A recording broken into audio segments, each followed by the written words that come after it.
So I do want to give my input on the whole Nico Williams and Rafael Leao situation, right? Everybody has been talking about whether Barcelona should be signing Leao or Nico Williams. Now, I know that having a conversation like this does not make sense at all right now because Raphinha has been on form. He has been scoring a lot of goals, a lot of assists, very effective in the attack. He had that phenomenal week with Barcelona when we did face Sevilla, Real Madrid, and Bayern Munich, right? 3 games in 1 week, and he was the star of that week, right? He was one of the stars at the very least because, you had Pedri, you had Lamine Yamal also blossoming through those times, but Raphinha was one of the main focuses. And so I do think that, yes, it's true. Like, there is no left winger out there in the world of football that can replace Raphinha right now, especially seeing how he scored that golazo with Brazil, right? That free kick that he scored, I'm like, bro, this guy, not only can he deliver at Barcelona, but he delivers at Brazil. It's safe to say that Brazil do not really rely on a player like Vinicius. Brazil relies on a player like Raphinha. Raphinha can show up. This is probably Raphinha's best year that he has ever had in his career, and I do think that eventually we'll hear within the next 2 years that Barcelona want to renew the contract of Raphinha. If he keeps this up, there's no reason for us to sell him to a different club, and I don't even think Raphinha wants to leave FC Barcelona. He loves the club. He did not even fall for the bait of going to Saudi Arabia or Qatar. I believe it was Saudi Arabia, but they did offer Raphinha a huge amount of money, and they were willing to pay Barcelona like around 85 to 90 million euros for the player. So there were so many reasons why Barcelona should have sold Raphinha. There were so many reasons why Raphinha should have accepted that deal to get all the money and go to the same route of Oscar, right? Oscar was a Brazilian central attacking midfielder who was amazing back in 2012, 13, 14, but then he eventually went to the route of money and left Chelsea eventually. But Raphinha is not that guy. And so there is no reason for us to sell Raphinha at all. I believe that this guy should be with us for the next 4 to 5 years at the very least. Now, here's going to be the biggest question. What happens to Barcelona if Raphinha does get injured and he's out for about 2 to 3 months? That has been one of the biggest concerns. Now, props to Raphinha, right? Because he has taken care of himself so well, right? Like, I don't know if you guys have noticed, but Raphinha doesn't get injured at all. And I know that in the previous season and the season before that one, right, to the first 2 seasons at Barcelona, he was going through some obstacles. He did have about 2 to 3 injuries per season, but this season he looks very healthy. But you just never know. You never know when Barcelona might encounter a problem where Raphinha has to be out for 6 to 8 weeks. I mean, like, look at what happened with Ansu Fati. Ansu Fati did look like he was not going to get injured at all, and then just all of a sudden now he's out for 4 weeks. Now he's out for 1 month. And so we can't rely on Ansu Fati to reinforce the left wing position, and we just never know what's going to be happening to Raphinha in the very near future. And that, once again, is the problem. And I believe that Deco does know this. Deco knows that Barcelona need another reliable left winger to reinforce the left wing position and be the competitor to Raphinha, because Ansu Fati is not going to be it. Like, I'm sorry, like, I know that a lot of you guys are fans of Ansu Fati, but Ansu Fati seems cooked. That boy is so cooked right now. It's not even funny. I really do think that in the next summer Ansu Fati might be sold, and sold for around 10 to like 12 million euros, something very low. And it sucks, right? And it hurts for me to say this because Ansu Fati, to me, at one point was going to become the next supposedly Lionel Messi. Like, yes, he sold us those type of dreams. He was scoring bangers, goals at the age of 16, 17 years old. How do you not dream big when you see something like that? I mean, like, look at that. Look at what's going on with Lamine Yamal. We're dreaming big. We're even projecting that Lamine Yamal might reach the level of Messi because of how well his level is at the age of just 17 years old. So it does hurt for me to say that Ansu Fati cannot be relied on, and the only player that we can rely on is Raphinha. Now, let's bring forward Leao and Nico Williams. It says here, according to Fabrizio Romano, that Barcelona's plan for 2025, mostly in the summer, not in the winter transfer window, but they want to bring in a brand new winger. That is their main concern. It is not the left back position. It is not the right wing position. It is the left wing position. And the player that Barcelona really do appreciate the most, even over Nico Williams, it is Rafael Leao, a player that is represented by Jorge Mendes. Jorge Mendes is the agent that represents almost all players that we know today, like Joao Felix, Joao Cancelo. He did once represent Ronaldo. He represents a lot of big time players, and Leao is now one of them. And Jorge Mendes has a great relationship with Joan Laporta, and it has been said that Jorge Mendes does want to,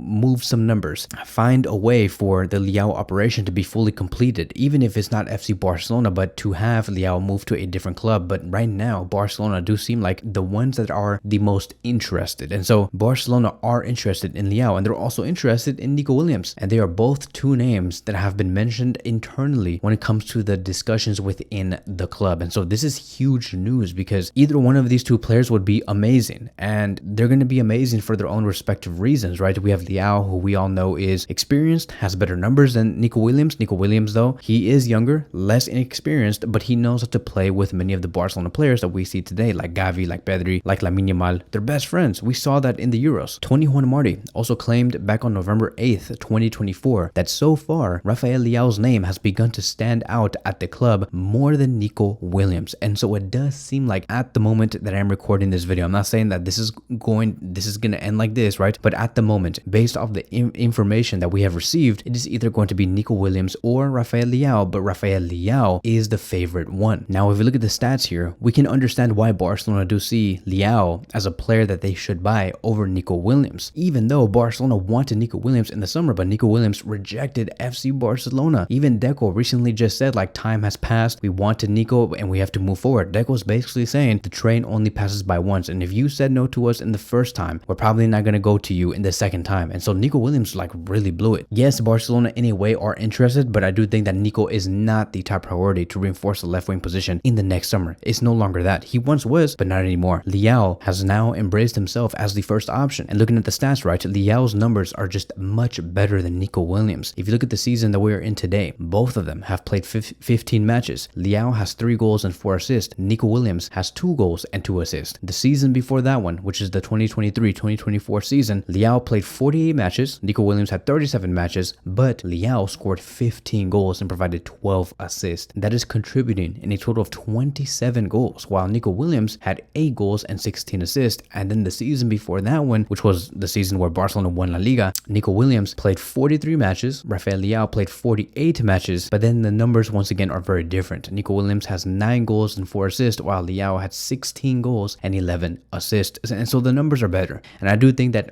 a lot of this has to do with the fact that Leao is 4 to 5 years older than Nico Williams. He has more experience. He is more determined to succeed. And then when we look at the spider chart, right, we look at this graph here, you can see that Leao, who is on the blue section, he is just a monster. He is a monster in terms of assists, key passes, attacking actions, carries, dribbles, non-penalty goals, expected goals plus expected assists. He's a monster. Nico Williams does not touch him in anything besides dribbles and maybe even attacking actions. But Nico Williams, with everything else, falls below Leao when it comes to key passes, carries, non-penalty goals, assists, and so forth. Looking at the season before that one, which was the 2023-2024 season, Nico Williams, when he was at his best season and you know, when Barcelona were very interested, Nico Williams was very close to Leao. They were almost even. Like, Nico Williams was just that good last season. Can he recover this level? We'll see. But right now, Leao does seem like the most consistent because of what he did in this season and the season that we are in today. The only thing that Nico Williams falls short on to Leao is the non-penalty goals. And that's basically it. Looking at other stats here between Nico Williams and Rafael Leao for this season, Leao is just much better in shot accuracy, shots per 90, shots on target per 90, goals per 90, assists per 90, you name it. Successful dribbles per 90, accurate passes per 90, accurate long balls per 90. Leao overcomes Nico Williams. And then when it comes to the defensive numbers, right, because as a winger, you have to be very defensively responsible, just like Raphinha is today. He knows how to intercept. He knows how to take the ball away from any opposition. He presses with high intensity. Leao and Nico Williams are almost the same. I will say they're very even, but with different stats. Like, for example, Nico Williams is better than Leao when it does come to successful tackles per 90, but then Leao beats Nico Williams when it comes to blocks per 90. Then Nico Williams hits back with better clearances per 90, better headed clearances per 90, and then Leao once again hits back again, having a better interception per 90 stat, which is 0.55, and possession won in the final third, which is the most important to be a Barcelona player. Rafael Leao is better when it comes to this stat here with 1.11, while Nico Williams has 0.81. So I do think that Leao is the clear winner sportingly, but in terms of what makes the most financial sense, of course, is going to be Nico Williams, because Nico Williams is going to be costing around 58 to 60 million euros. And with Rafael Leao, I mean, we don't even know what Jorge Mendes has in plan, right? How he's going to be facilitating this operation to FC Barcelona. Like, how easy could it get? Because if Jorge Mendes just says, you know what, just pay the release clause, I'm not going to be working any further on this, just pay the release clause, respect it, that's it.